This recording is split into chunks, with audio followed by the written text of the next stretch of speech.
Hello, my dear students. So, welcome back to AK Academy once again. So, in this particular lecture, we are going to discuss about all MCQs as well as all the numericals of some basic concept chapter from 11th standard of Maharashtra State Board. तो Maharashtra state board की जो text book है आप उसको open कर लीजिए. उसमें जितने भी न्यूमेरिकल है आज सारे के सारे हम न्यूमेरिकल सॉल्व करेंगे. ठीक है, तो चलिए स्टार्ट करते हैं. Without wasting much time let's start with the topic. But if you haven't subscribe this channel so subscribe कर देना यार, और दोस्तों के साथ शेयर भी जरूर करें. मैं सारे चैप्टर्स के न्यूमेरिकल आप लोगों को सॉल्व करा के दूंगा. ठीक है, तो चलिए शुरू करते हैं. पहला देखते हैं. A sample of pure water, whatever the source, always contains by mass of oxygen and 11.1% by mass of hydrogen. तो देखिए इसमें हम पहला चीज हम सॉल्व कर सकते हैं किससे, शॉर्टकट मेथड से. तो शॉर्टकट में आपको बताता हूँ कैसे सॉल्व करते हैं, बट दूसरा जो कि फॉर्मूला यूज करके हम सॉल्व करेंगे उसको हम कैलकुलेट करते हैं. तो देखिए परसेंटेज बाय मास का फॉर्मूला क्या होता है. परसेंटेज बाय मास अगर मैं लिखना चाहूँ तो यहाँ पे हो जाता है मास ऑफ आप लिख सकते हो mass of element in 1 mole of compound, या आप लिख सकते हो सीधा मास ऑफ सब्सटेंस या जो भी है एलिमेंट या एटम, एंड डिवाइडेड बाय यहाँ पे आप लिख सकते हो टोटल मास, या फिर आप लिख सकते हो molar mass of compound multiply by 100. ठीक है, तो मान लीजिए मुझे निकालना है percentage by mass of oxygen. तो यहाँ पे मैं क्या ऐसा लिखूंगा, यहाँ पे मैं लिख सकता हूँ mass of oxygen in 1 mole of water divided by, यहाँ पे लिख सकता हूँ मैं molar mass of water and multiply by 100. Similarly अगर मुझे निकालना होता percentage by mass of hydrogen तो मैं क्या करता यहाँ पे बच्चों में कर देता इसको mass of hydrogen in 1 mole of compound and divided by molar mass of hydrogen. यहाँ पे मैं लिख सकता हूँ मोलार मास ऑफ हाइड्रोजन, तो ये हो गया एंड मल्टीप्लाई बाय 100. तो इसको अब मैं यहाँ पे पुट कर दूंगा तो वो H2O है हमारे पास. तो H2O में अगर ऑक्सीजन का एटॉमिक वेट देखेंगे तो कितना हो जाता है, 16 हो जाता है. ठीक है, तो यहाँ पे मैं लिख दूंगा 16 divided by and molar mass of water कितना होता है 18 होता है बच्चा लोग, इतना होता है 18. अगर आप इसको कैलकुलेट करेंगे तो ये आ जाएगा 88.8%. कैसे 18 होता है, H2O दो हाइड्रोजन हो गए, एक हाइड्रोजन का होता है 1 मल्टीप्लाई बाय 2 प्लस ऑक्सीजन का होता है 16. तो आप इसको ऐड करेंगे तो 16 प्लस 2 कितना हो गया 18 हो गया, तो टोटल 18 मिल जाएगा. सिमिलरली आप हाइड्रोजन का करेंगे तो यहाँ पे देखो मास ऑफ हाइड्रोजन, 1 मोल में कितना मास प्रेजेंट है हाइड्रोजन का, यहाँ पे एक हाइड्रोजन का होता है 1, तो 2 हाइड्रोजन के कितने हो गए 2, तो हो जाएगा 2 डिवाइडेड बाय ये वाटर होगा मोलार मास ऑफ वाटर. तो ये हो जाएगा 18, 2 इंटू 18 इंटू 100. तो अगर आप इसको कैलकुलेट करेंगे so it will come around 11.1%, इतना आएगा समथिंग. ठीक है, ये इस तरीके से आप कैलकुलेट कर सकते हो. तो ये आपका करेक्ट आंसर हो गया. दूसरा शॉर्टकट मेथड में हमको क्या करना है बच्चा लोग, हमको शॉर्टकट मेथड में हमको पता है टोटल परसेंटेज जो होगा वो 100 ही होगा. यहाँ पे केवल और केवल 2 एलिमेंट ही प्रेजेंट है, तो एक का ऑलरेडी कितना है 11.1%. तो आप लिख सकते हो percentage of A plus percentage of B is equal to 100. तो यहाँ पे अगर आप इसमें से माइनस कर देंगे 100 माइनस हो जाएगा 11.1, तो ये आपको मिल जाएगा percentage of oxygen and which will come around 11.88% approximately. तो ये आपका करेक्ट आंसर हो गया. ठीक है, चलते हैं नेक्स्ट पे. Now let's see this second question. So what it says, which of the following compounds cannot demonstrate the law of multiple proportion. तो इसमें से ये पूछ रहा है कि ऐसा कौन सा कंपाउंड है जो लॉ ऑफ मल्टीपल प्रोपोर्शन को डिमॉन्स्ट्रेट नहीं करता है. अब बच्चा ये लॉ ऑफ मल्टीपल प्रोपोर्शन होता क्या है, व्हाट इज दिस. तो अगर इसके स्टेटमेंट की बात करें तो इस ये बोलता है व्हाट डज इट सेज, ये कहता है कि अगर मान लीजिए हमारे पास कोई दो एलिमेंट है ना, अगर कोई दो एलिमेंट है वो एक से ज्यादा कंपाउंड बनाते हैं, मान लीजिए एक हाइड्रोजन एलिमेंट है दूसरा ऑक्सीजन एलिमेंट है. ध्यान से समझिए, एक हाइड्रोजन एलिमेंट है और दूसरा ऑक्सीजन एलिमेंट है। अब ये दो कंपाउंड बनाते हैं, मान लीजिए पहला जो कंपाउंड बनाते हैं H2O हो गया, दूसरा मान लेते हैं H2O2 हो गया। तो यहाँ पे अगर इसका मैं 2 ग्राम लूँ, इसका मैं 16 ग्राम लूँ, तो ये मुझे टोटल 18 ग्राम देगा। यहाँ पे ये 2 ग्राम लेता हूँ मैं, इसका 32 ग्राम लेता हूँ, तो ये मुझे 34 ग्राम ऑफ H2O2 देगा। ठीक है, तो ये कहता है, ये लॉ ये कहता है कि अगर मेरे पास कोई दो एलिमेंट है, वो दो से ज़्यादा कंपाउंड बनाते हैं, देन इसके केस में क्या होगा कि यहाँ पे जो ratio of masses of the second element, this ratio of the masses of second element which combined with a fixed mass of the first element will be ratio of small whole number। तो ये जो oxygen है यहाँ पे आप देख पा रहे हो, जो कि एक फिक्स क्वांटिटी ऑफ हाइड्रोजन के साथ रिएक्ट कर रहा है, इसका जो रेशियो होगा वो क्या होगा, एक स्मॉल होल नंबर होगा। मान लीजिए 16 और ये 32 है, तो यहाँ पे इसका रेशियो क्या मिलेगा, 1:2 मिल गया। आप यहाँ पे देख सकते हो नाइट्रोजन के केस में ये 16, ये 32, जहाँ पे देख सकते हो ये 16, ये 32 कार्बन का फिक्स क्वांटिटी है, यहाँ पे तो आप देख ही सक रहे हो। ठीक है, यहाँ पे ये 16 और 32, तो ये तीनों के तीनों क्या कर रहे हैं, डिमॉन्स्ट्रेट कर रहे हैं। बट डी जो है ये डिमॉन्स्ट्रेट नहीं कर रहा है, बिकॉज इसमें देखोगे आप तो यहाँ पे फ्लोरीन का अलग कंपाउंड वेट होगा, इसका एक अलग होगा, है ना। इसका अगर आप दोनों के देखेंगे तो फ्लोरीन और सल्फर दो अलग अलग हैं, तो दोनों का फिक्स क्वांटिटी नहीं है, तो इसीलिए डी आपका करेक्ट ऑप्शन हो जाएगा। बाकी ये सब रॉन्ग हो जाएंगे, because this one can not demonstrate the law of multiple proportion. अब आगे चलते हैं बच्चा, देखते हैं third one. Which of the following temperature will read the same value on Celsius and Fahrenheit scale? तो अब देखिए यहाँ पे आपको याद करने की जरूरत है फॉर्मूला की। तो फॉर्मूला है क्या, तो फॉर्मूला है F is equal to 9/5 into C plus 32। अभी आपसे ये पूछ रहा है कि कौन सा ऐसा टेम्परेचर है जिसपे सेल्सियस और फारेनहाइट दोनों सेम होने वाले हैं। Eight which temperature these are going to be same। तो हम एक एक का ट्राई करके देख सकते हो आप, है ना। हम एक एक का ट्राई करके देख लेते हैं। पहला ए ही देखते हैं। ए में देखें अगर, तो ये ऑलरेडी यहाँ पे अगर मैं इसको करना चाहूँ तो ये देखिए क्या हो गया। अगर मैं इसको 40 डिग्री सेल्सियस में एज्यूम करता हूँ, तो ये F is equal to 9/5 into -40 plus 32, तो ये कितना हो गया 8। तो ये कितना मिल जाएगा -72 प्लस 32, तो ये कितना मिल जाएगा -40 फ़ारेनहाइट। तो ये -40 फ़ारेनहाइट हो गया। तो ए ही आपका करेक्ट ऑप्शन है। सिमिलरली आप बी सी डी के लिए अगर आप ट्राई करेंगे तो ये आपको नहीं मिलने वाला है। जैसे यहाँ पे अगर हम करके देखें तो ये हो जाता +72 एंड +32, तो वैल्यू अलग हो जाती। ठीक है, बी में हमको अलग देखने को मिलता। सी में अगर हम चले तो सी में ये क्या हो जाता, यहाँ पे ये 8 नहीं रहता, है ना, 8 तो होता नहीं है, ये वैल्यू कुछ और हो जाती, बराबर। तो इसकी वजह से आपको देखने को मिलता है यहाँ भी वैल्यू आपको चेंज देखने को मिलेगी। यहाँ पे अगर -20 की बात करें तो इस केस में भी आपको अलग देखने को मिलेगा। आप कैलकुलेशन करिए, देखिए जैसे अगर बी की मैं बात करूँ तो ये हो जाएगा 9/5 इंटू 40 प्लस 32, तो ये कितना हो जाएगा 72 प्लस 32, तो मिल गया ये। सी में अगर आप देखेंगे तो यहाँ पे हो जाएगा 9/5 इंटू -80 प्लस 32। ठीक, तो आप इसको अगर कैलकुलेट करेंगे तो you will get different value, यहाँ पे आपको पूरा का पूरा अलग मिलने वाला है। ठीक है, तो यहाँ पे चीजें एकदम अलग होने वाली हैं। तो ये कितना हो जाएगा 16। तो आप देखेंगे तो ये 80 आएगा नहीं है। ठीक है, जैसे करके देख लेते हैं। तो 16 इंटू 9, तो 16 इंटू 9 कितना हो गया 144 प्लस 32, ये -144 प्लस 32। तो अगर हम इसमें से करें इसको, then it is going to be 112 हो जाएगा ये।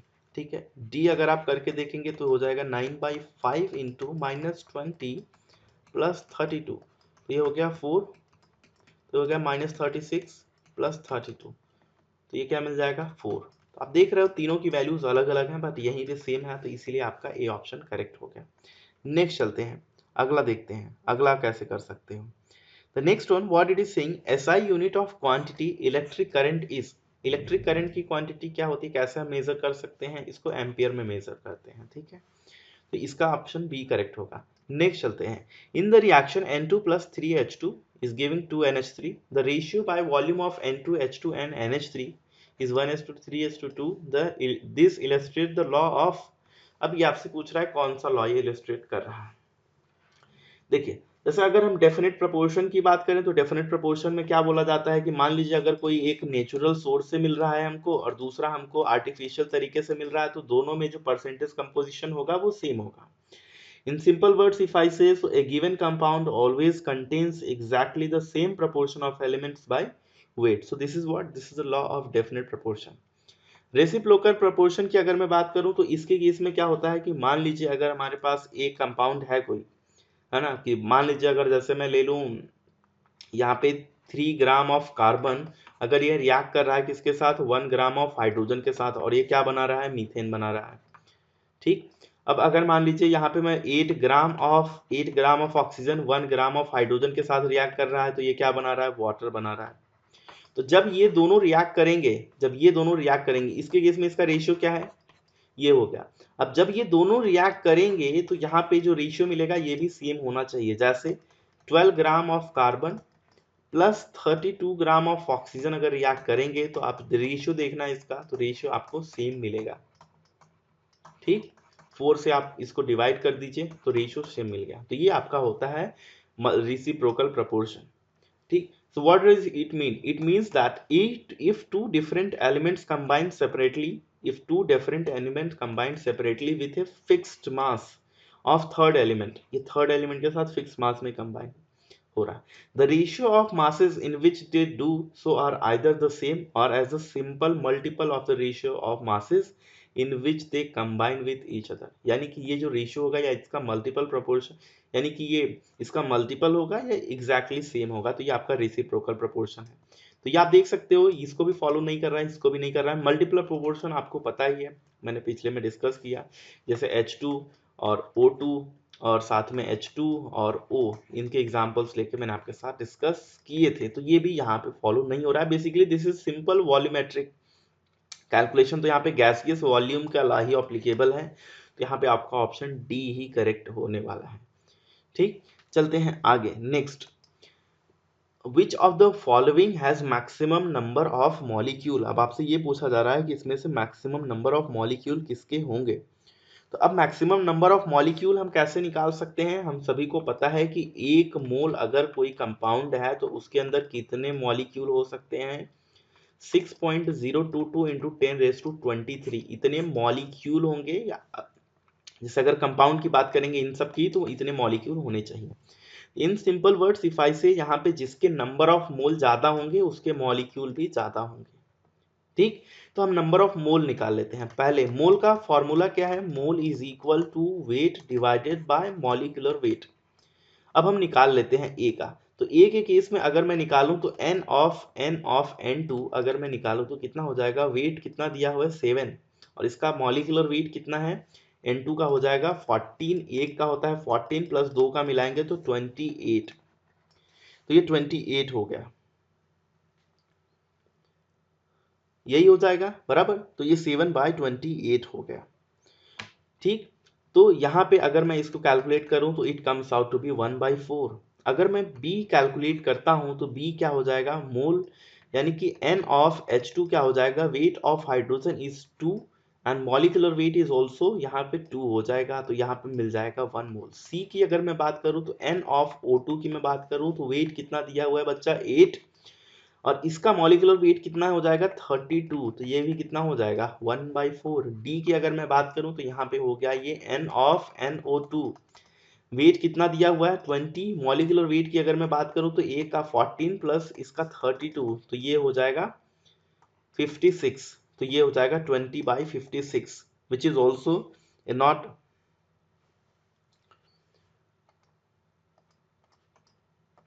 46 होगा, हाँ सॉरी 46, तो ये 46 हो गया। तो ये भी आपको एक बड़ा नंबर नहीं मिलेगा, इट इज अप्रोक्सीमेटली 0.49 अप्रोक्सीमेटली, है ना। अगर मैं इसको 40 एज्यूम कर लूँ तो 0.5 आप समझ सकते हो, तो अप्रोक्सीमेटली इतना मिल जाएगा। तो इन सब में सबसे ज्यादा नंबर ऑफ मोल किसके हैं, हाइड्रोजन के, तो सबसे ज्यादा नंबर ऑफ मॉलिक्यूल भी किसके होंगे, हाइड्रोजन के। तो n of H2 is high, so that is the reason capital N of H2 will be also high। तो capital N of H2 indicates what, this indicates the number of molecule number of molecule of hydrogen. So this is nothing but number of molecule of hydrogen, or this is what, this is nothing but number of moles of hydrogen bacha. So this is number of moles of hydrogen. Now let's move ahead. अब देखते हैं ये question, ये क्या बोल रहा है, how many gram of hydrogen are present is 0.25 mole of it. अब आपसे ये पूछ रहा है कि कितना ग्राम 0.25 मोल में प्रेजेंट है। तो सिंपल फॉर्मूला है अपने पास, क्या है, mole is equal to weight divided by molecular weight. अब वेट कितना है, वेट कितना है अपने को निकालना है। मॉलिक्यूलर वेट वाटर का तो आप सभी को पता ही है 18 होता है। H2O का मॉलिक्यूलर वेट कितना है बच्चा, 18 है। कैसे है मॉलिक्यूलर वेट, कैसे 18 है, दो हाइड्रोजन है, एक हाइड्रोजन का होता है 1, तो इसीलिए 2 into 1 प्लस 16, ऑक्सीजन का एक 16, तो ये टोटल 18 हो गया।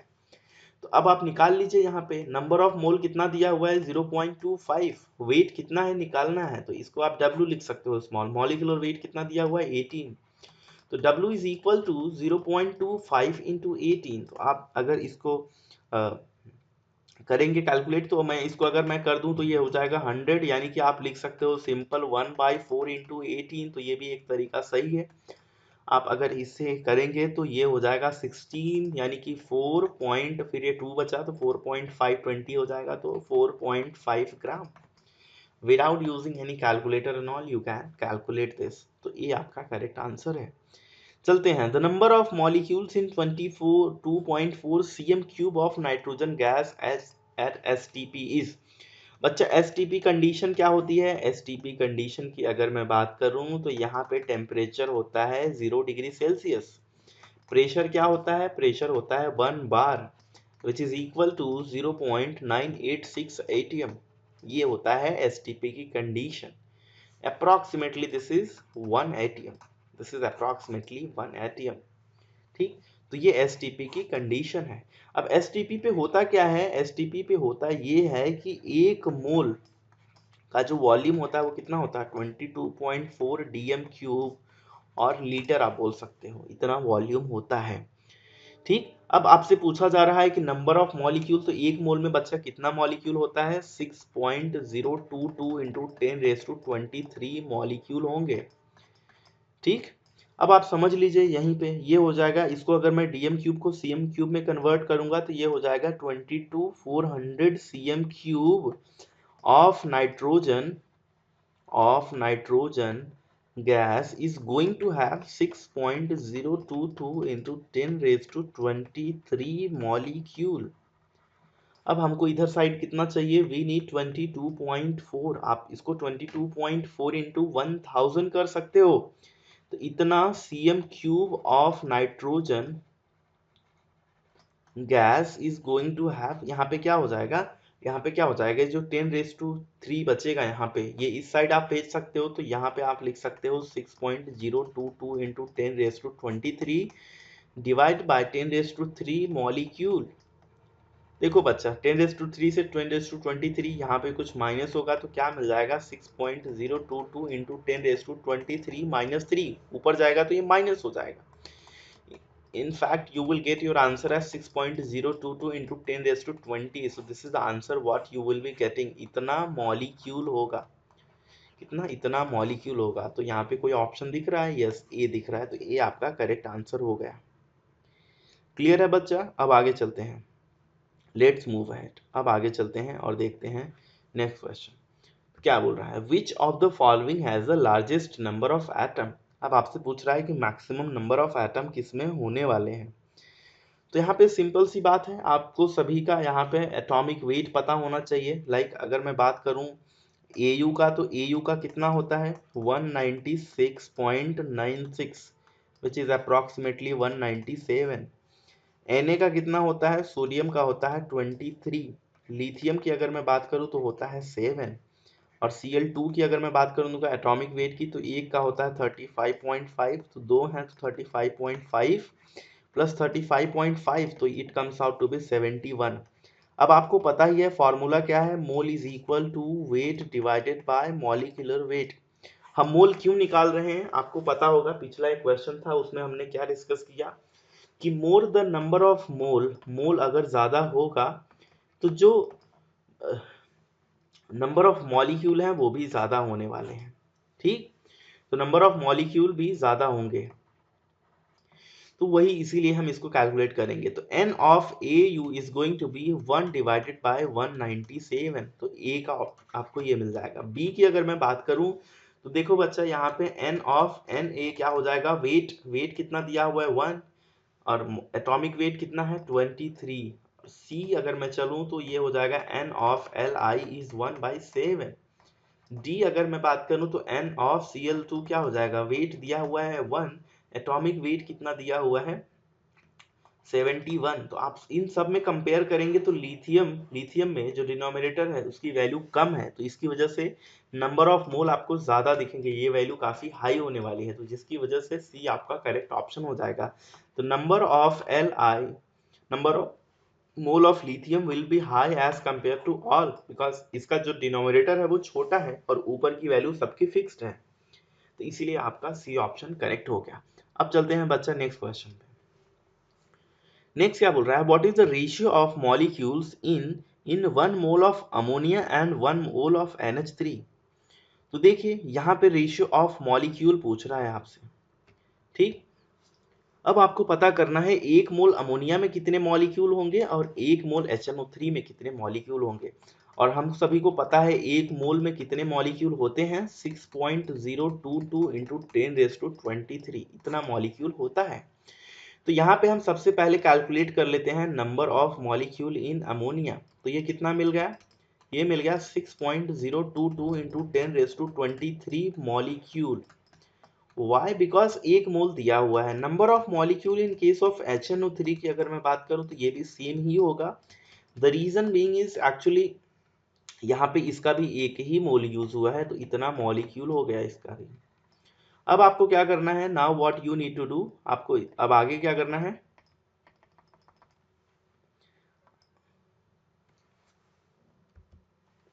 अब जैसे अगर आगे मैं बात करूं तो आगे क्या होने वाला है, यहाँ पे हम दोनों का रेशियो ले लेंगे। If we will take the ratio of both of this, तो यहाँ पे क्या मिलने वाला है, तो n ऑफ NH3, यहाँ पे number of molecule of HNO3, ये दोनों तो सेम ही हो गए। अगर हम इन दोनों को डिवाइड करेंगे तो क्या मिल जाएगा, अपने को सेम वैल्यू मिलने वाली है। We are going to get same value, यानी कि ये कैंसिल हो जाएगा 1/1, तो रेशियो क्या मिल जाएगा 1:1। तो ये आपका करेक्ट आंसर है, बस यही चीज आपसे पूछ रहा है। नेक्स्ट चलते हैं। तो 4 का बी, देखो क्वेश्चन नंबर 2 और 3 थियोरेटिकल है तो मैंने सॉल्व नहीं किया है, but in case if you want the solution of question number 2 and 3 as well, तो प्लीज कमेंट डाउन। तो आप कमेंट में जरूर कमेंट करके बताइए, मैं उसके भी आंसर्स आपको जरूर दूंगा। Calculate number of moles of hydrogen in 0.448 litre of hydrogen gas at STP। अब इसको हम कैसे सॉल्व करेंगे, इसमें आप ध्यान से समझिए। आपको पूछा जा रहा है कि इतना लीटर अगर हाइड्रोजन गैस है तो उसमें कितना नंबर ऑफ मोल होगा। तो बच्चा मैंने क्या बताया, 22.4 DM³ जो होता है वो किसके बराबर होता है, 1 मोल के बराबर होता है कोई भी गैस का STP पे। STP की कंडीशन मैंने आपको बताई थी 0 डिग्री सेल्सियस 1 बार।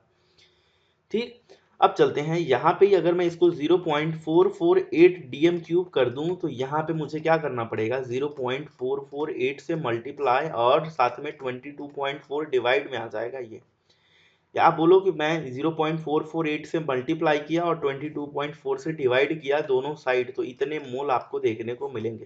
तो अगर हम इसका कैलकुलेशन करें तो यहाँ पे क्या होने वाला है, ध्यान से समझिए।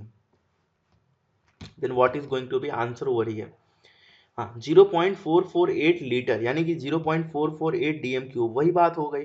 अब अगर मैं यहाँ पे इसके कैलकुलेशन करता हूँ तो क्या हो जाएगा, ये ध्यान से समझिए। देखिए इसका जो आपको आंसर मिलेगा 224, ये 448, यानी कि इसका क्या है जस्ट डबल है। तो ऊपर हमको अगर मैं इसको 2 डेसिमल और इधर पीछे कर दूं, डेसिमल को या 2 पॉइंट आगे कर दूं, तो यहाँ पे मुझे 10⁻² क्या मिल जाएगा, 10⁻² यहाँ पे मुझे 10⁻² मिल जाएगा। ठीक है, फिर वो जब ऊपर चले जाएगा तो मुझे टोटल कितना मिल जाएगा 0.02। मोल। ये मेरा आंसर हो जाएगा। ठीक है, आप चाहो तो इसको कैलकुलेट करके देख लो, या फिर आप सीधा यहाँ पे ये कर सकते हो। ये हो गया 448 मल्टीप्लाई बाय 10⁻⁻3। आप इसको कर लीजिए 224 इंटू 10⁻⁻1। इससे कैंसिल किया, ये हो गया 2, ये -1 जाएगा ऊपर, -2 ऊपर बचेगा, और फिर ये इस तरीके से आपको यही मिल जाएगा। 0.02 mole is going to be your correct answer. Next चलते हैं। The mass of an atom of hydrogen is 1.008 U। What is the mass of 18 atoms of hydrogen. तो एक सिंपल है, एक एटम का वेट कितना है 1.008 U। अब आपसे पूछ रहा है 18 एटम का वेट बताइए, तो आपको क्या करना है 18 से मल्टीप्लाई कर देना है। जैसे बच्चा आप एक पेन की कीमत अगर 1 रुपया है तो 10 पेन की कीमत कितनी होगी 10 रुपए, जस्ट लाइक दैट। आप इसको मल्टीप्लाई करेंगे तो ये मिल जाएगा 18.144 U। ठीक, तो ये आपका आंसर हो जाएगा। नेक्स्ट चलते हैं बच्चा। Calculate the number of atoms in each of the following given atomic mass of iodine is 127 U। आपको दिया हुआ है, अब आपसे नंबर ऑफ एटम पूछ रहा है। अब एक एटम, पहला हम ए सॉल्व करते हैं। एक एटम का जो वेट है वो कितना है 127 U। अब हमको कितना दिया हुआ है 254 U दिया हुआ है यूनिफाइड मास। तो इसमें पूछ रहा है नंबर ऑफ एटम क्या होंगे। तो इसके लिए बहुत ही सिंपल है, आप देख सकते हो दोनों जस्ट डबल है। 127 इंटू 2 क्या हो जाएगा 254, या आप ऐसा लिख सकते हो, यहाँ पे आप 2 से मल्टीप्लाई कर दो तो भी वही बात हो गई। या आप simple number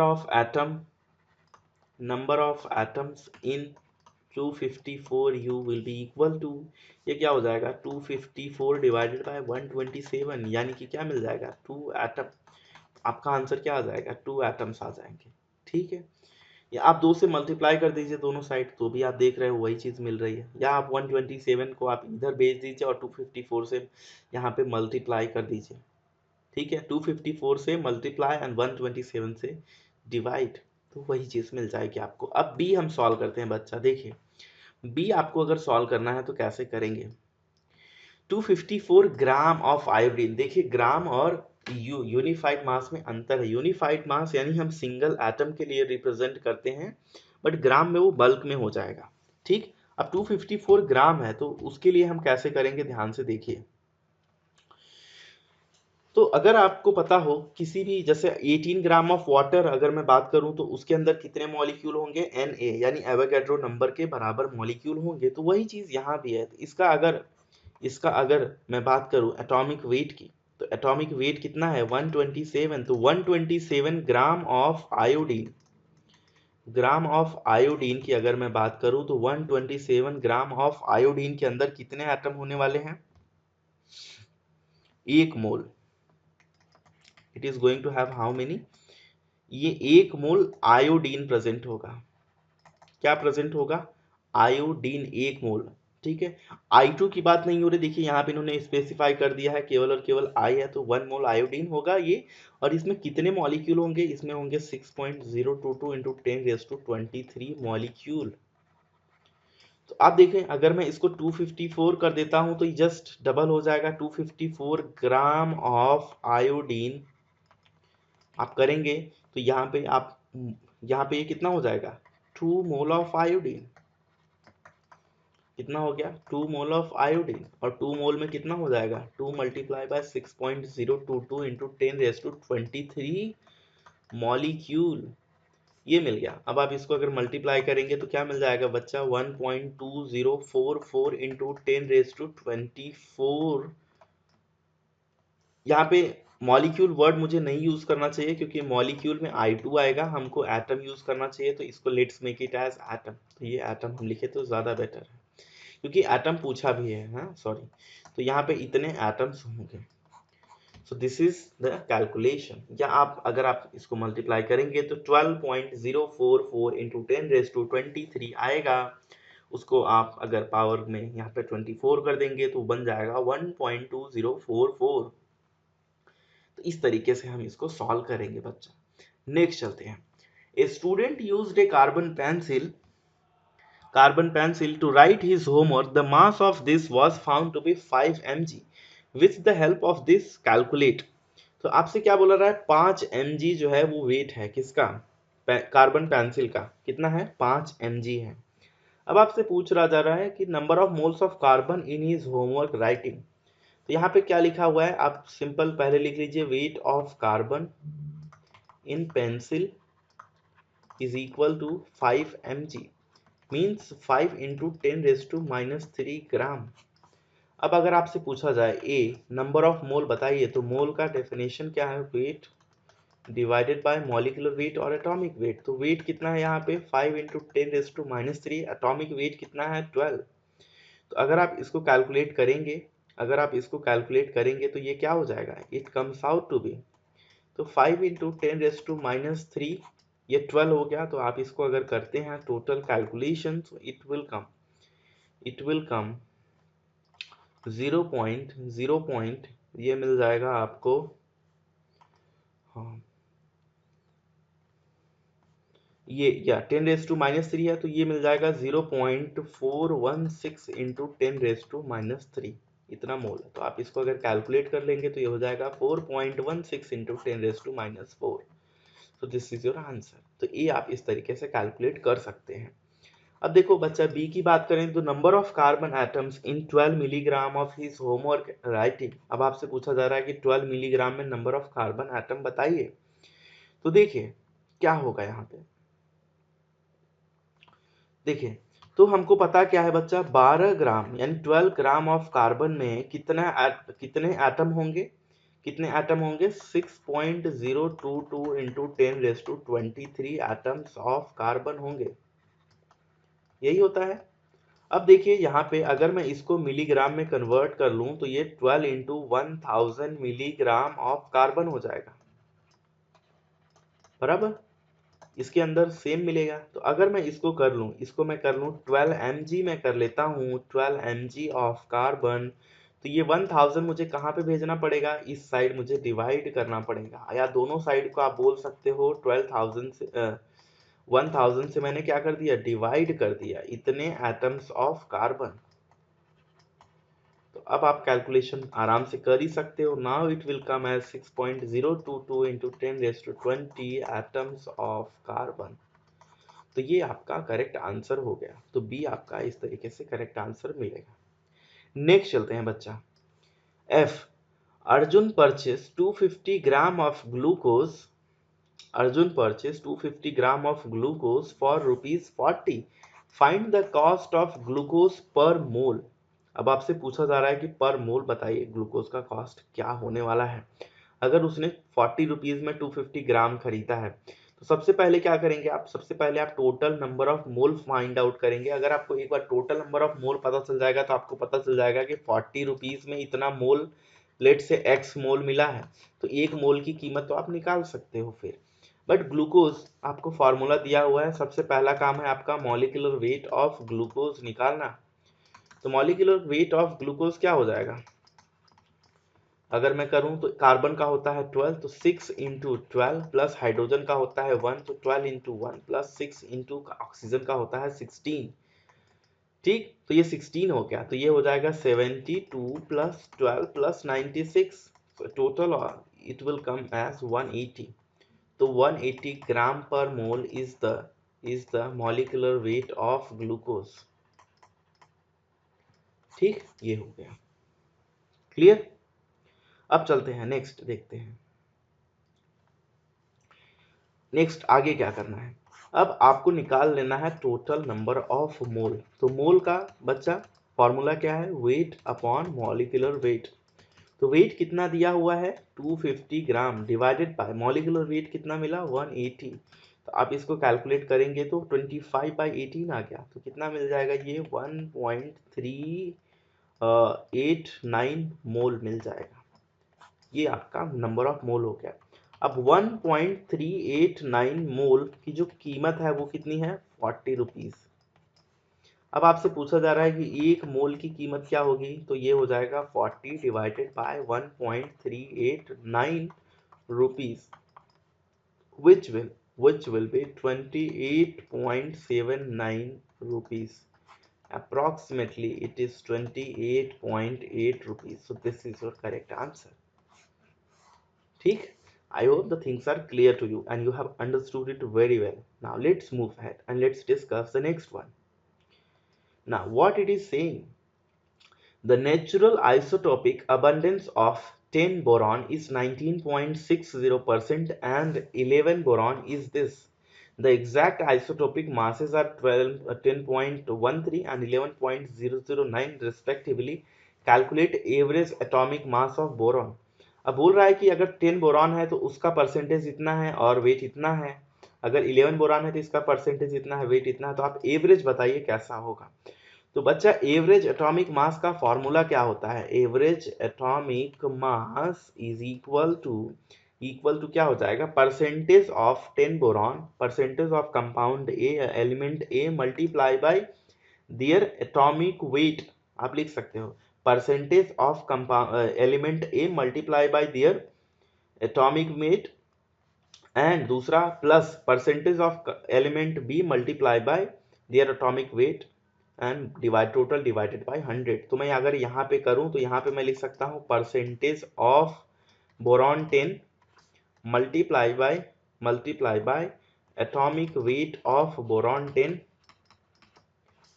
plus percentage of boron 11 multiply by atomic weight of boron 11 total divide by 100। तो अगर मैं ये करता हूँ तो मुझे मिल जाएगा। तो करते हैं, यहाँ पे कितना ये वेट कितना है 10.13, परसेंटेज कितना है 19.60 प्लस ये एक ब्रैकेट में हो गया, दूसरे ब्रैकेट में क्या हो जाएगा हमारे पास यहाँ पे 11.009 multiply by 80.40 total divided by 100। अब आप इसको कैलकुलेट कर लीजिए, दैट्स ऑल। अगर after calculation you will get this as 198.548 plus यहाँ पे मिल जाएगा 885.124 divided by 100.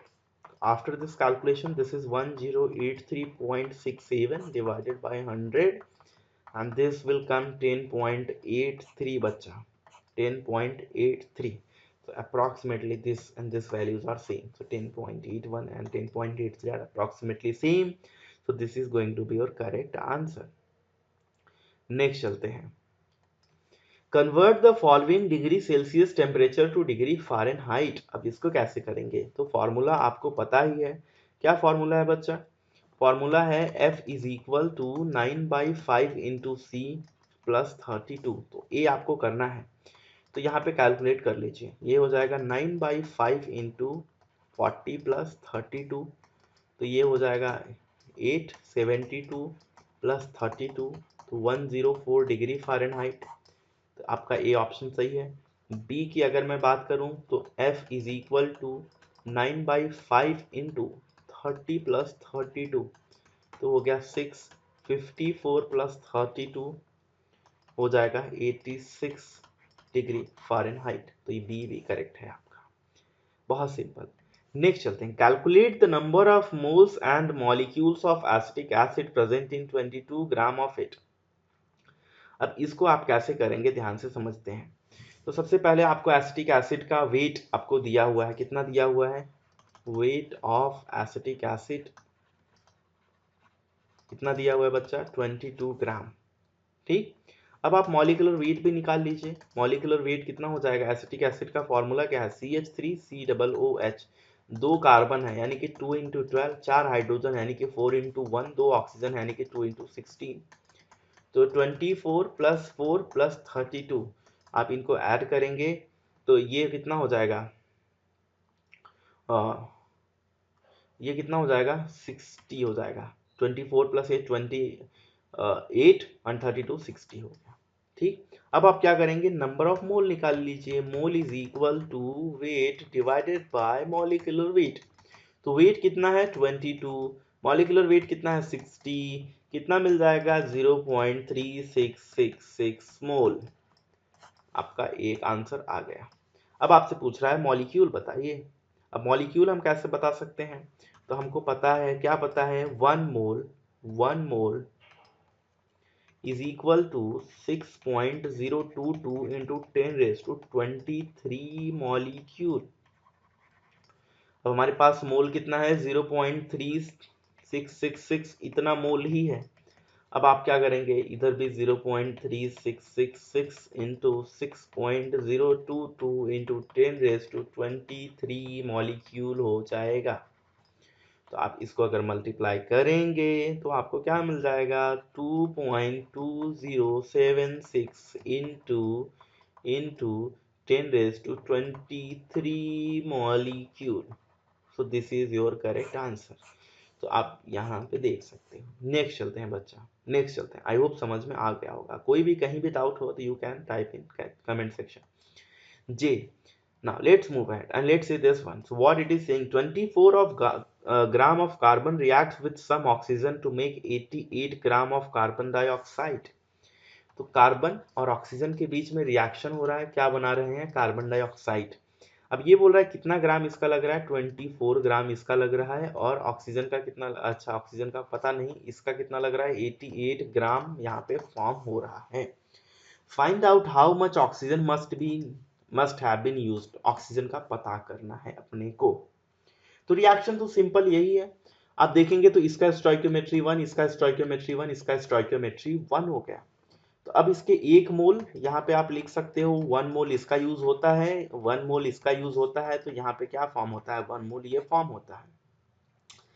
सिंपल सिंपल है। तो 1 मोल में कार्बन कितना होता है, 12 ग्राम होता है। यहाँ पे 1 मोल की बात मैं करूँ तो 32 ग्राम होता है। ये कितना फॉर्म होता है, अगर मैं इसकी बात करूँ तो 32 प्लस 12 यानी कि 44 ग्राम फॉर्म होता है। तो आप देख सकते हो यहाँ पे कितना ग्राम फॉर्म हुआ है, कितना ग्राम यूज किया गया है, 24 ग्राम, यानी कि जस्ट 2 टाइम्स हो गया है ये। तो ये भी क्या हो जाएगा, 2 टाइम्स हो जाएगा। तो ये भी क्या होना चाहिए 64 ग्राम, तब तो ये जाके 2 टाइम्स होगा, तभी यहाँ पे हमारे पास 88 ग्राम मिलेगा। तो टोटल हमको कितना मिल गया 64.0। So your answer is going to be this and this is how you can do this. ठीक है। तो यहाँ पे आप ये भी समझ लीजिए, या फिर आप ये समझ सकते हो कि इसका 2 मोल यूज हुआ है, तो इसका कितना मोल यूज हुआ है, इसका भी कितना मोल यूज हुआ है, इसका भी 2 मोल यूज हुआ है। ठीक है, it's very simple, clear. Next चलते हैं आगे। Calculate number of atoms in each of the following. Average atomic मास सबका दिया हुआ है। अब आपसे बोल रहा है कि नंबर ऑफ एटम बताइए।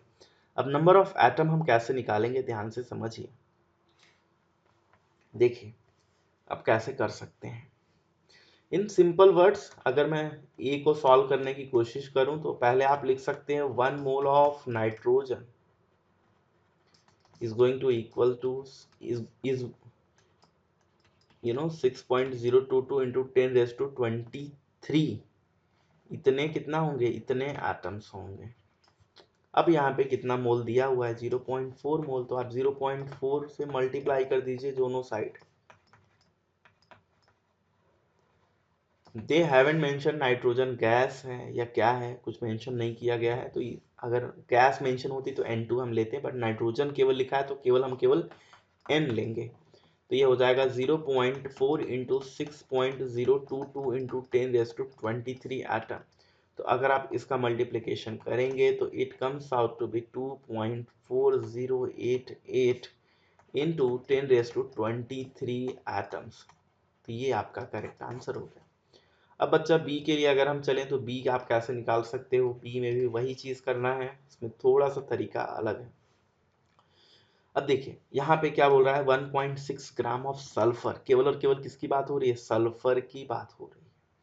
केवल और केवल किसकी बात हो रही है, सल्फर की। तो सबसे पहले आप क्या करेंगे, सबसे पहले आप number of moles of sulphur निकालेंगे। Number of moles of sulphur यानी कि वेट कितना दिया हुआ है 1.6, और एवरेज एटॉमिक मास कितना दिया हुआ है 32। तो 1.6 डिवाइडेड बाय 32 आप अगर कर लेंगे तो ये आपको नंबर ऑफ मोल्स दे देगा। So this is going to give you number of moles. तो यहाँ पे नंबर ऑफ मोल्स मिल जाएंगे आपको, कितना हो जाएगा, आई थिंक 0.05 मोल इतना मिल जाएगा। सो this is what you will be getting. तो 16/32 यानी कि 1/2 हो गया, बराबर।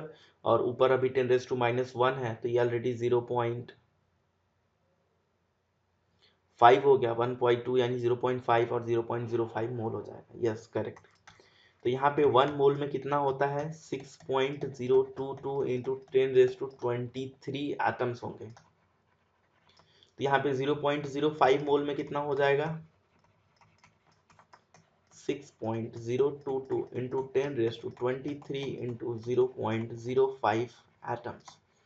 अगर आप इसका मल्टीप्लिकेशन करेंगे then you are going to get 3.011 into 10⁻22 atoms. Simple सा है, क्योंकि 0.5 अगर आप इसको कर देंगे तो ये हाफ हो जाएगा, और ये 10⁻23 से एक जीरो यहाँ पे इसको कैंसिल कर देगा, तो 10⁻22 हो जाएगा। तो this is what you will be getting. Next चलते हैं बच्चा, एल देखते हैं। एल क्या है, 2.0 gram of a metal burn in oxygen gave 3.2 gram of its oxide. एक मेटल है, किसके साथ रिएक्ट करना है, ऑक्सीजन के साथ। ये क्या कर रहा है, MOX बना रहा है लेट से। तो ये कितना है, 2 ग्राम है, और ये यहाँ पे कितना मिला, 3.2 ग्राम मिला। 1.42 gram of same metal heated in steam gave 2.27 gram of its oxide, which law is verified by these law। अब मेटल क्या क्या हुआ, अभी ये किसके साथ रिएक्शन कर रहा है, स्टीम के साथ। ठीक है, तो फिर से ये MOX बना रहा है लेट से। तो यहाँ पे क्या हो रहा है, 2.27 अच्छा 1.42 ग्राम यहाँ पे रिएक्ट कर रहा है, और ये कितना दे रहा है, 2.27 ग्राम दे रहा है। ठीक है, अब ये चीज हो गई। अब देखिए यहाँ पे हो क्या रहा, हाँ यहाँ पे 2.7 मिल रहा है। अब देखिए इनके हम रेशियो निकाल के देखते हैं, इस ऑक्साइड का और मेटल का। यहाँ पे ऑक्सीजन मान लीजिए फिक्स क्वांटिटी में हो रही है रिएक्ट, तो 3.2 डिवाइड बाई 2, तो रेशियो 1.6 इसका आया। इसके केस में अगर मैं बात करूँ तो 2.27 डिवाइडेड बाई 1.42, ये कितना मिल जाएगा, अप्रॉक्स 1.59, अप्रॉक्सीमेटली 1.6 ही मिल रहा है। ठीक, तो 1.16 ही मिल रहा है। तो यानी कि दो मेथड हमने फॉलो किए, एक ये मेथड फॉलो किया, एक ये मेथड फॉलो किया, but in both the cases what we saw the ratio is same. तो रेशियो इज सेम मिला। तो ये कौन कहता है, ये कहता है law of definite proportion. Law of definite proportion ये कहता है कि आप मटेरियल को कितने भी मेथड से बना लीजिए, बट उसका जो कंपोजिशन है वो सेम होने वाला है। तो वही चीज यहाँ पे ये भी कह रहा है। ठीक, नेक्स्ट चलते हैं। In the 2 moles of acetaldehyde, in 2 moles of acetaldehyde calculate the following. यहाँ पे आपको क्या दिया हुआ है, 2 mole of acetaldehyde, 2 mole of क्या दिया हुआ है, एसिटाल्डिहाइड दिया हुआ है। एसिटाल्डिहाइड का फॉर्मूला क्या होता है बच्चा, CH3CHO दिया हुआ है ऑलरेडी। पहला बोल रहा है ये आपको कैलकुलेट करना है, number of moles of carbon आपको बताना है। ठीक, अब बताइए यहाँ पे देखिए, सिंपल सी बात है, आप इस फॉर्मूले को देखिए। यहाँ पे इस 1 मोल अगर ये है तो इसके अंदर टोटल आपको कितना मोल कार्बन दिख रहे हैं, 2 मोल। तो आप लिख सकते हो simple, 1 mole of acetaldehyde is equal to 2 mole of carbon. In simple words it's over. तो ये आपका, सॉरी यहाँ 2 मोल हो गया। तो यहाँ पे आप लिख सकते हो 2 mole of acetaldehyde is going to have 4 mole of carbon. तो आपका पहले का आंसर क्या हो जाएगा, 4 मोल। बी चलते हैं। अब number of moles of hydrogen, 3 1 4, एक मोल में कितने हैं हाइड्रोजन, 1 मोल ऑफ एसिटाल्डिहाइड में कितना है, 4 मोल ऑफ हाइड्रोजन है। अब अगर आप बताइए 2 मोल होगा तो कितना हाइड्रोजन हो जाएगा, 2 मोल कितना हाइड्रोजन हो जाएगा, 8 मोल ऑफ हाइड्रोजन हो जाएगा। तो 8 मोल आपका करेक्ट आंसर है। सी में चलते हैं। सी में number of moles of oxygen, तो एक मोल में कितने ऑक्सीजन है, 1 mole of acetaldehyde is equal to 1 mole of oxygen. तो आप ही सोचिए 2 मोल में कितना हो जाएगा, 2 मोल हो जाएगा। सिंपल वर्ड्स 2 मोल हो गया। अब डी कैलकुलेट करते हैं। डी क्या बोल रहे, number of molecules of acetaldehyde. तो क्या होगा बच्चा, सिंपल है, एक मोल में कितने मॉलिक्यूल होते हैं? 6.022 इंटू 10⁻23। तो 2 मोल में कितने हो जाएंगे? Just multiply by 2। तो 2 इंटू 6.022 इंटू 10⁻23 मॉलिक्यूल्स हो गया। ये आप कैलकुलेट करेंगे तो 12.044। एक मिनट,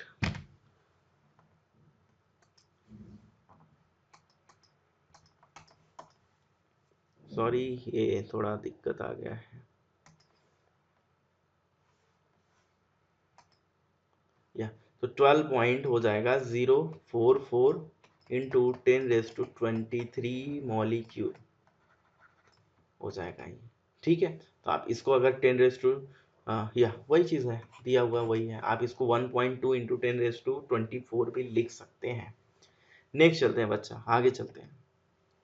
एन क्या बोल रहा है? एन बोल रहा है calculate the number of moles of magnesium oxide. N बोल रहा है calculate the number of moles of magnesium oxide MgO in 80 gram 10 gram of compound. अब आपको बताना है कि नंबर ऑफ मोल्स कैसे निकालते हैं। बहुत सिंपल है, तो हम पहला लेते हैं। पहला क्या है? Number of moles of MgO में क्या है? Wait divided by molecular weight. तो एटॉमिक मास आपको दिया हुआ है, तो आप मॉलिक्यूलर वेट निकाल लीजिए MgO का। तो Mg का हो गया 24, ये 16, तो टोटल कितना हो जाएगा? 40। तो N ऑफ MgO क्या हो जाएगा यहाँ पे? 80 डिवाइडेड बाय 40, तो यानी कि क्या मिल जाएगा? 2 मोल मिल जाएगा। सिमिलरली सेकेंड के लिए क्या हो जाएगा? सेकेंड के लिए N ऑफ MgO यानी कि वेट कितना है यहाँ पे? 10 है। वेट कितना है? 10 है। और उसके बाद मॉलिक्यूलर वेट कितना है यहाँ पे? मॉलिक्यूलर वेट है 40, तो ये हो जाएगा 1/4 which means 0.25 mole. So this is going to be correct answer. तो N ये हो गया। नेक्स्ट चलते हैं। What is the volume of carbon dioxide? What is the volume of carbon dioxide CO2 occupying by 5 moles and 0.5 moles of CO2 gas measured at STP? तो बच्चा अगर आपको याद हो तो STP की जब मैंने बात की थी तो STP में मैंने बताया था कि एक मोल कितना वॉल्यूम ऑक्यूपाई करता है? 22.4 dm क्यूब।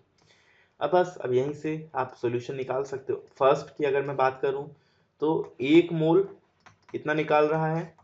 22.4 dm cube. तो 5 मोल कितना निकालेगा? 5 into 22.4 dm cube, which means that 112 dm cube. So this is your answer. Second अगर मैं चलूँ, सेकेंड क्या बोल रहा है? 0.5 मोल है, तो यहाँ पे अगर मैं इसको 0.5 मोल कर देता हूँ तो यहाँ पे मैं क्या मिल जाएगा मुझे? 11.2 dm cube. It's very simple. इसको आप 1/2 यानी कि दोनों को 2 से डिवाइड कर दीजिए, तो 1/2 मोल यानी 0.5 मोल। तो आपका फर्स्ट हो गया, सेकेंड हो गया। नेक्स्ट चलते हैं बच्चा।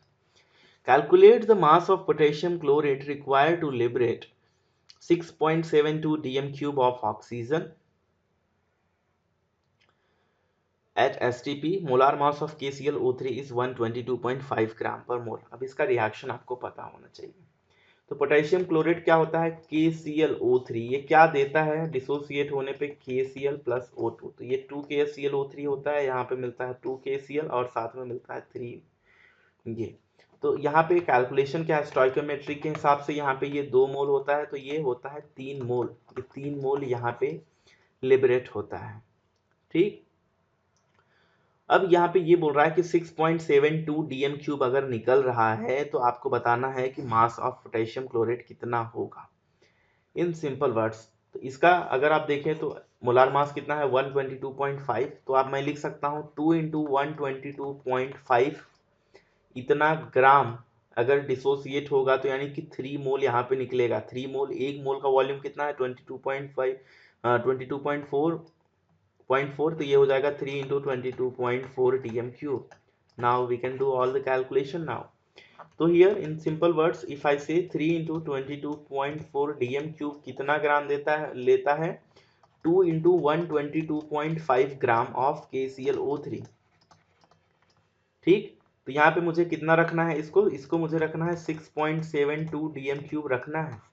तो ये कितना हो जाएगा, ये कितना हो जाएगा, ये हो जाएगा 2 into 122.5 into 6.72 divided by 3 into 22.54 gram of KClO3। मैंने क्या किया है बच्चा, ये जो पोर्शन था इसको मैंने भेज दिया है इधर और दोनों साइड मैंने 6.72 से मल्टीप्लाई कर दिया है।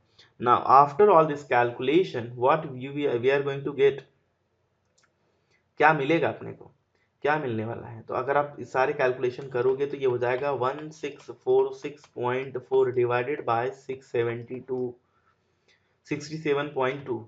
तो अगर आप इसको सॉल्व करते हो तो 24.5 ग्राम। तो दिस इज योर आंसर।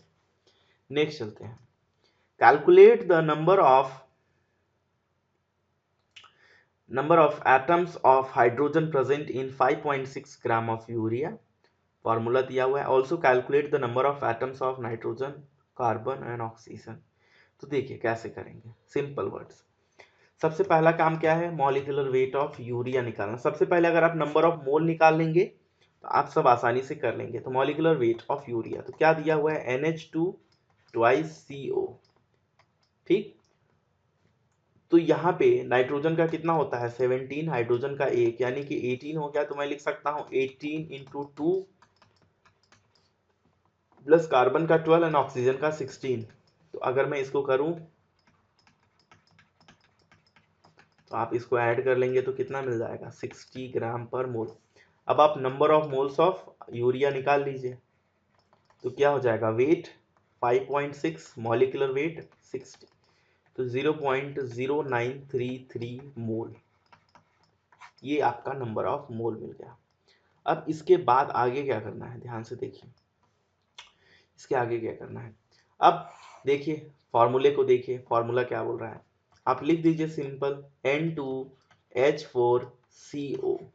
एक मोल यूरिया के अंदर कितने मोल हाइड्रोजन है, 4 मोल हाइड्रोजन है, ठीक। कितने हाइड्रोजन है, 4 मोल हाइड्रोजन है। तो यहाँ पे आप लिख सकते हैं 1 mole of urea has how many, 4 mole of hydrogen. दूसरा कितना है, यहाँ पे अपने को निकालना है नाइट्रोजन, कार्बन और ऑक्सीजन का भी। तो 2 mole of nitrogen, 1 mole of carbon and 1 mole of oxygen. So this is what we have. Now you can do all the calculation. अब हम यहाँ पे करें number of moles, number of atoms of hydrogen अगर मैं करूँ तो कितना हो जाएगा। तो ध्यान से देखिए number of atoms of hydrogen कितना हो जाएगा। तो मैं पहला लेता हूँ, यहाँ पे मैं लिखता हूँ number of atoms of hydrogen. तो देखिए कितना मोल है टोटल, इतना मोल है। तो इतना मोल 0.0933 इंटू 6.022 इंटू 10⁻23। इतना क्या होगा, इतने मॉलिक्यूल किसके होंगे, इतने मॉलिक्यूल्स होंगे अमोनिया के। अब हाइड्रोजन के कितने होंगे, इसके 4 गुना होंगे, क्योंकि 4 गुना है ना ज्यादा हाइड्रोजन का, तो इसमें आपको 4 से मल्टीप्लाई कर देना है, ठीक। तो अब आपको यहाँ पे आंसर मिल जाएगा। तो after calculation you will get as 2.24 into 10⁻23 मिल गया आपको, ठीक। दूसरा देखिए, दूसरा क्या है, number of atoms of nitrogen. तो एक अमोनिया के कितने मॉलिक्यूल हैं, 0.093 इंटू 6.022 इंटू 10⁻23। क्योंकि एक मोल में इतने मॉलिक्यूल होंगे तो इतना मोल है तो इतने मॉलिक्यूल। अब इसमें कितने नाइट्रोजन है, इसके 2 गुने। तो इसको आप कैलकुलेट करेंगे तो आपको क्या मिल जाएगा, हाँ ये 0.093 हो गया। अगर आप इसको कैलकुलेट करते हो number of atom, nitrogen atoms, तो ये कितना मिल जाएगा आपको 1.124 इंटू 10⁻23, ये आपको मिल जाएगा। थर्ड की अगर मैं बात करूं तो number of atoms of carbon किया, कार्बन और ऑक्सीजन का दोनों का सेम होगा क्योंकि दोनों के नंबर ऑफ मोल्स भी सेम है। तो ये 1 इंटू हो जाएगा 0.093 into 6.022 into 10⁻23। Number of atoms of carbon and oxygen and ammonia तीनों के ही सेम होने वाले हैं, तीनों के सेम होने वाले हैं क्योंकि तीनों का नंबर ऑफ मोल सेम है। ठीक, तो आप इसको कैलकुलेट करेंगे तो ये कितना मिल जाएगा, it comes out to be 0.562 into 10⁻23 इतने हो जाएंगे एटम्स कार्बन के, इतने एटम्स ऑक्सीजन के और इतने मॉलिक्यूल्स अमोनिया के। नेक्स्ट चलते हैं बच्चा, calculate the mass of sulphur dioxide produced by burning 16 gram of sulphur in excess of oxygen in contact process. तो रिएक्शन क्या होती है, S plus O2 gives us SO2, कितना बोल रहा है 16 ग्राम है, अब ये एक्सेस में है, अब पूछ रहा है कि यहाँ पे कितना बना है। तो अपने को क्या पता है, एक मोल इसका इसका कितना मोल देगा, एक मोल देगा। अब नंबर ऑफ मोल्स निकाल लीजिए इसका, सल्फर का अगर मैं बात करूं, सल्फर का कितना है, सल्फर का एटॉमिक मास 32 है और ऑक्सीजन का 16 है। तो यहाँ पे मैं सबसे पहले क्या करूंगा, मॉलिक्यूलर वेट ऑफ SO2 में निकालूं तो कितना हो जाएगा 32 प्लस 16 इंटू 2 यानी कि 64 हो गया, 32 प्लस 32।